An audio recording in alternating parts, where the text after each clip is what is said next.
मला वाटतं मी स्वतः आजचा समारंभ जो पार पडला धन्य समजतो स्वतःला की आमचं सर्वांचं आराध्य दैवत छत्रपती शिवाजी महाराजांचा स्मारक जे आहे ते आज पूर्णत्वाला गेलेलं आहे. 25 वर्ष 30 वर्ष फक्त चर्चा सुरू होती, परंतु मला वाटतं ते आमच्या भाग्यामध्ये होतं. मी आहे, डॉक्टर सुजय आहे, असंख्य कार्यकर्ते आहेत, आमचे जिल्हाध्यक्ष नितीनराव दिनकर आहेत, दीपकराव आहेत, अशा असंख्य कार्यकर्त्यांची प्रयत्नानं आज त्याला यश आलं.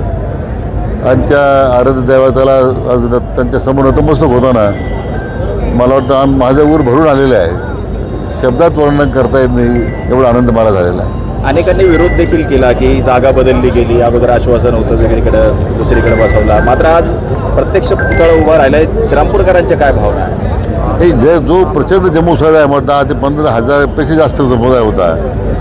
याचा अर्थ श्रीरामपूरकरांनी आजच्या कार्यक्रमाला समारंभाला दिलेली जी मान्यता होती ती माझ्या दृष्टीने महत्त्वाची होती.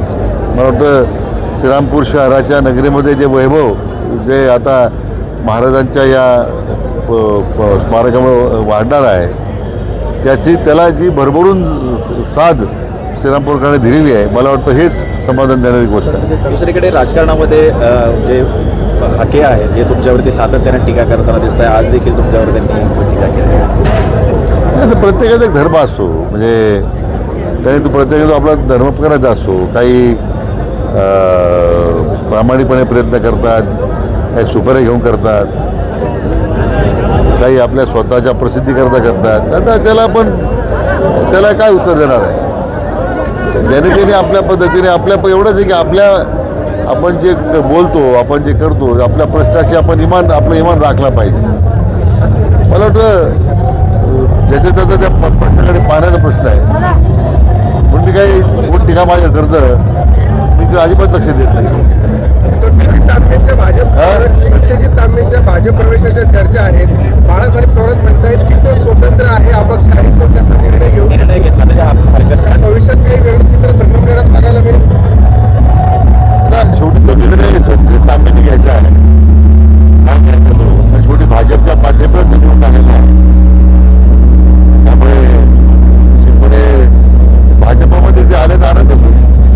आपण कदमांना चालेल का असे राहता तालुक्याची मान्यता आहे. सत्यजित हा पदवीर मतदारसंघातून निवडून गेलेला आहे, आमदार आहे. दोघांचे मतदारसंघ भिन्न आहे. आता isakal.com आहे देशातील नंबर 1 ची मराठी न्यूज वेबसाईट.